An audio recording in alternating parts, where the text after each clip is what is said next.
Well दोस्तों, आज की वीडियो हम देखने वाले हैं कि इंडियन बैंक में हम घर बैठे बैठे अपने मोबाइल फोन की मदद से कैसे 5 से 7 मिनट के अंदर ही अपना एक zero balance savings account open कर सकते हैं। अब देखो, इंडियन बैंक में आपको दो टाइप के जीरो बैलेंस सेविंग्स अकाउंट मिल जाते हैं। पहला इंडी जीरो बैलेंस अकाउंट और दूसरा इंडस डिलाइट सेविंग अकाउंट। आज की वीडियो में Indus delight saving account open करने वाले हैं, जो आपका कंप्लीटली एक जीरो बैलेंस सेविंग्स अकाउंट रहने वाला है। अब देखो, इस बैंक अकाउंट को अगर आप ओपन करते हैं तो यहाँ पर आपको जो डेबिट कार्ड मिलेगा उसका कॉस्ट आपको 590 रुपए पे करना पड़ता है। उसके बाद में जो आपका फिजिकल एटीएम कार्ड है वो आपके घर पर भेजा जाता है, लेकिन आपको कंपलसरी नहीं है कि आप फिजिकल डेबिट कार्ड ऑर्डर करें। आप वर्चुअल कार्ड के साथ में अगर काम चला सकते हैं, अगर आपको कैश विड्रॉल करने की जरूरत नहीं पड़ती है तो आप वर्चुअल डेबिट कार्ड के साथ में जा सकते हैं, जिसका कॉस्ट आपको बिल्कुल जीरो देखने के लिए मिल जाता है। यानी कि वर्चुअल डेबिट कार्ड आपको बिल्कुल फ्री ऑफ कॉस्ट मिल जाता है, जिसकी मदद से आप फोन पे, गूगल पे, पेटीएम जैसी यूपीआई एप्लीकेशन को इंस्टेंट ही रन करना स्टार्ट कर सकते हैं। साथ ही में पासबुक, चेकबुक की बात करें तो अकाउंट खोलने के बाद में मोबाइल बैंकिंग में रजिस्ट्रेशन करने के बाद में आप वहां से ऑर्डर कर सकते हैं। फ्री ऑफ कॉस्ट आपका पासबुक, चेकबुक आपको अकाउंट खोलने के बाद में 7 दिन के अंदर ही आपके घर पर भेज दिया जाएगा। इंडियन बैंक के इस बैंक अकाउंट को आपको कैसे खोलना है, चलिए वीडियो को स्टार्ट करते हैं और फटाफट से जानते हैं।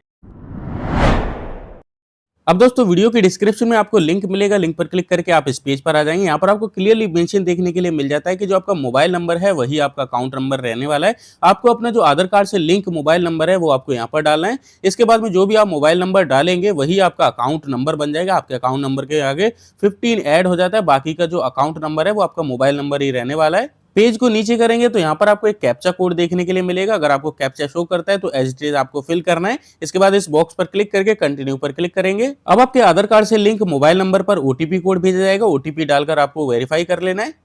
अब आपको यहाँ पर अपना आधार कार्ड, पैन कार्ड वेरीफाई करने के लिए बोला जाएगा, तो आधार कार्ड नंबर आप यहाँ पर डालेंगे। इसके बाद पैन कार्ड नंबर डालेंगे। इसके बाद इस वाले बॉक्स पर क्लिक करेंगे।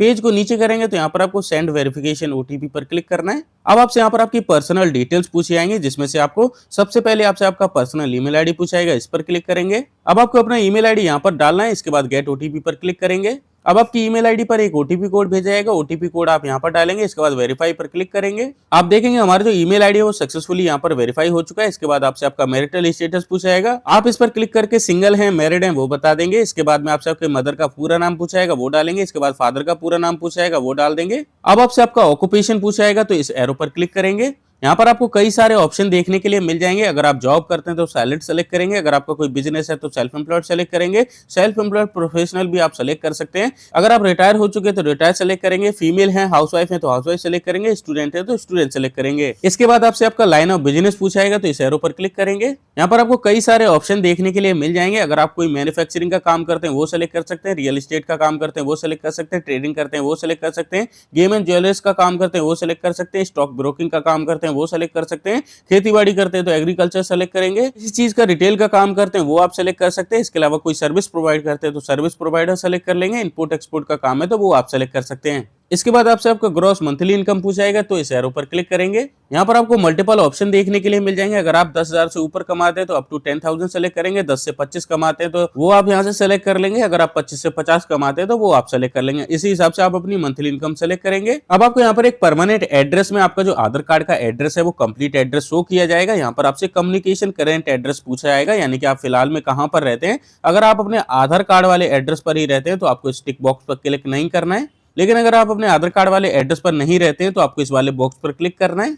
आपको यहाँ एक नया एड्रेस फॉर्म देखने के लिए मिल जाएगा। आप फिलहाल में जहां पर भी रहते हैं वहां का एड्रेस आप एड्रेस लाइन 1, एड्रेस लाइन 2 में डालेंगे। पिन कोड डालेंगे, स्टेट सेलेक्ट करेंगे और सिटी सेलेक्ट कर लेंगे। हम अपने आधार कार्ड वाले एड्रेस के साथ ही रहते हैं तो इस बॉक्स को अनटिक कर देंगे। अब आपसे यहाँ पर नॉमिनी डिटेल्स के बारे में पूछा जाता है। नॉमिनी वह होता है अगर आपको कुछ भी हो जाता है तो नॉमिनी आपके बैंक अकाउंट से बचा हुआ अमाउंट विड्रॉल कर सकता है। यहाँ पर आपसे पूछा जाता है क्या आप अपने बैंक अकाउंट में नॉमिनी ऐड करना चाहते हैं। अगर आपको नॉमिनी ऐड करना है तो इस बॉक्स पर क्लिक करेंगे। आपके सामने नॉमिनी डिटेल फिल करने का ऑप्शन आएगा। नॉमिनी का नाम आप यहाँ पर डालेंगे। नॉमिनी का रिलेशन सेलेक्ट करेंगे, जैसे कि आप फादर, मदर, ब्रदर, सिस्टर किसको नॉमिनी बना रहे हैं वो आप यहाँ पर बताएंगे। इसके बाद नॉमिनी की जो डेट ऑफ बर्थ है उनके आधार कार्ड पर वो आप यहाँ पर डाल देंगे। इसके बाद में आपसे पूछा जाएगा एडिशनल डिटेल्स में आपसे पूछा जाएगा क्या आपको कोई डिसेबिलिटी तो नहीं है, तो आपको यहाँ नो पर क्लिक करना है। इसके अलावा आप इंडिया के बाहर भी टैक्स पे करते हैं, अगर आप करते हैं तो यस पर क्लिक करेंगे, वरना नो पर क्लिक कर देंगे। इसके बाद में आपसे पूछा जाता है आपको पॉलिटिक्स से कोई लेन देन तो नहीं है, तो आपको यहाँ नो पर क्लिक कर देना है। इसके बाद में आपका सेलेक्ट ब्रांच का ऑप्शन मिल जाएगा। वैसे तो जो आपने कम्युनिकेशन एड्रेस फिल किया होगा उसी के अकॉर्डिंग यहाँ पर ऑटोमेटिक ब्रांच सेलेक्ट हो जाता है। अगर आपको ये ब्रांच सूटेबल नहीं लगता है तो इस एरो पर क्लिक करेंगे। आपके पिन कोड के अकॉर्डिंग यहाँ पर आपको मल्टीपल ब्रांच देखने के लिए मिल जाएंगे। आपको जो भी ब्रांच सही लगता है उस ब्रांच का एड्रेस दिखाया जाएगा। आपको जो भी ब्रांच सही लगता है उस ब्रांच को आप यहाँ से सेलेक्ट करेंगे। इसके बाद में आपसे यहाँ पर पूछा जाता है क्या आप अपने बैंक अकाउंट में डीबीटी का बेनिफिट लेना चाहते हैं, यानी कि गवर्नमेंट की साइड से कोई भी फैसिलिटी अगर आपको प्रोवाइड कराई जाती है तो वो आधार कार्ड के थ्रू प्रोवाइड कराई जाती है, जो कि आपको किसी भी एक बैंक अकाउंट में लिंक करना रहता है। अगर आपने अभी तक किसी भी बैंक अकाउंट में अपने डीबीटी को लिंक नहीं किया है तो आपको यहाँ येस वाले ऑप्शन पर क्लिक करना है, वरना आपको नो पर क्लिक रहने देना है। इसके अलावा यहाँ पर आपसे पूछा जाएगा क्या आप एप्स की परमिशन अलाउ करेंगे, तो आपको यहाँ नो पर क्लिक करना है और सेव एंड कंटिन्यू पर क्लिक करेंगे। अब आपको यहाँ पर अकाउंट वेरिएंट सेलेक्ट करने के लिए बोला जाएगा, तो हम जो बैंक अकाउंट ओपन करेंगे वो Indus delight MF account open करने वाले हैं, जो कि हमारा बिल्कुल जीरो बैलेंस सेविंग्स अकाउंट रहने वाला है। इस अकाउंट में मिनिमम बैलेंस की बात करें तो आपको कोई भी मिनिमम बैलेंस मेंटेन नहीं करना पड़ेगा। साथ ही में इनिशियल फंडिंग की बात करें तो हमें 500 रुपए की इनिशियल फंडिंग करने के लिए बोला जा रहा है। अब देखो ये भी डिपेंड करता है कि आपको इनिशियल फंडिंग कितने अमाउंट का करने के लिए बोला जाए। मुझे यहाँ पर मिनिमम 500 रुपए की इनिशियल फंडिंग करने के लिए बोला जा रहा है। हो सकता है आपको 5,000 रुपए या फिर 10,000 रुपए इनिशियल फंडिंग करने के लिए बोला जाए। हालांकि एक अच्छी बात है, आपका जो बैंक अकाउंट है वो कम्प्लीटली जीरो बैलेंस अकाउंट है, तो जो भी आप इनिशियल फंडिंग करेंगे यानी कि अकाउंट खोलने के लिए कुछ मिनिमम बैलेंस अपने बैंक अकाउंट में ऐड करेंगे, वो आप अकाउंट खोलने के तुरंत बाद ही अगर आप किसी के भी बैंक अकाउंट में ट्रांसफर कर देते हैं या फिर एटीएम से जाकर कैश विड्रॉल कर लेते हैं तो आपसे कोई भी एक्स्ट्रा चार्जेस नहीं करे जाएंगे। ये सिर्फ अकाउंट ओपनिंग की एक कंडीशन होती है कि आपको कुछ ना कुछ इनिशियल फंडिंग करने के लिए बोला जाता है। साथ ही में डेबिट कार्ड की बात करें तो आपको 2 डेबिट कार्ड ऑफर करे जाएंगे। सबसे पहले आपको मास्टर कार्ड डेबिट कार्ड देखने के लिए मिल जाएगा। ये आपको फिजिकल और वर्चुअल दोनों डेबिट कार्ड प्रोवाइड करवाए जाते हैं। फिजिकल डेबिट कार्ड जो आप लेते हैं उसका आपसे 590 रुपए का चार्ज लिया जाएगा और वर्चुअल डेबिट कार्ड आपको बिल्कुल फ्री ऑफ कॉस्ट प्रोवाइड करवाया जाता है। और दूसरा डेबिट कार्ड जो आपको देखने के लिए मिलता है वो वीजा गोल्ड वर्चुअल कार्ड है। ये सिर्फ आपको वर्चुअल रूप में प्रोवाइड करवाया जाता है, यानी कि आप इसकी मदद से फोन पे जैसे यूपीआई एप्लीकेशन को रन कर सकते हैं, ऑनलाइन ट्रांजेक्शन कर सकते हैं। वर्चुअल कार्ड का आपसे 1 भी रुपए का चार्ज नहीं लिया जाता है। तो इन दोनों डेबिट कार्ड में से जो भी डेबिट कार्ड आपको सही लगता है वो आप अपने हिसाब से सेलेक्ट करेंगे। हम यहाँ पर visa gold debit card select करेंगे। पेज को नीचे करेंगे तो नीचे आपको सेव एंड कंटिन्यू पर क्लिक करना है। अब आपको यहाँ पर अकाउंट समरी देखने के लिए मिल जाएगी। यहाँ पर आपको अपनी डिटेल्स को कंफर्म करने के लिए बोला जाएगा, तो सभी डिटेल को आपको चेक करना है। पेज को नीचे करेंगे, सभी डिटेल को चेक करने के बाद में आपको कंफर्म पर क्लिक करना है। अब जैसे कि मैंने आपको बताया था कि आपको फंड ऐड करने के लिए बोला जाएगा अकाउंट खोलने के लिए, तो मिनिमम फंड जो हमें यहाँ पर ऐड करने के लिए बोला जा रहा है वो यहाँ पर 500 रुपए का फंड ऐड करने के लिए बोला जा रहा है। तो जैसे कि यहाँ पर 2,000 रुपए एंटर है तो यहाँ पर हम 500 रुपए एंटर कर देंगे। 500 रुपए एंटर करने के बाद में आपको यहाँ बताया जाता है कि आपसे डेबिट कार्ड का कोई भी चार्ज नहीं लिया जा रहा है। अगर आप डेबिट कार्ड लेते हैं तो आपको इनिशियल फंडिंग में ही 500 रुपए प्लस 590 रुपए ऐड हो जाएंगे, जिसमें से 590 रुपए आपके बैंक अकाउंट में से कट जाएंगे और 500 रुपए आपके बैंक अकाउंट में रह जाएंगे। और जो आपका डेबिट कार्ड है वो 7 दिन के अंदर ही आपके घर पर भेज दिया जाएगा। अब आपको यहाँ पर पे नाउ पर क्लिक करना है। अब आपको यहाँ पर चूज पेमेंट ऑप्शंस का ऑप्शन देखने के लिए मिल जाएगा। यहाँ पर आप debit card, net banking, UPI किसी से भी पेमेंट कर सकते हैं। हम यूपीआई पर क्लिक करेंगे। यूपीआई पर क्लिक करने के बाद पे नाउ पर क्लिक करेंगे। अब आपको यहाँ बोला जाएगा पेमेंट ऑप्शन सेलेक्ट करिए। आप गूगल पे, फोन पे, भीम, यूपीआई किससे पेमेंट करना चाहते हैं, तो हम यहाँ पेटीएम को सेलेक्ट करेंगे। पेटीएम को सेलेक्ट करने के बाद आपको अपनी पेटीएम की यूपीआई आईडी यहाँ पर डालनी है। इसके बाद वेरीफाई पर क्लिक करेंगे तो यूपीआई आईडी वेरीफाई हो जाएगी। इसके बाद प्रोसीड पर क्लिक करेंगे।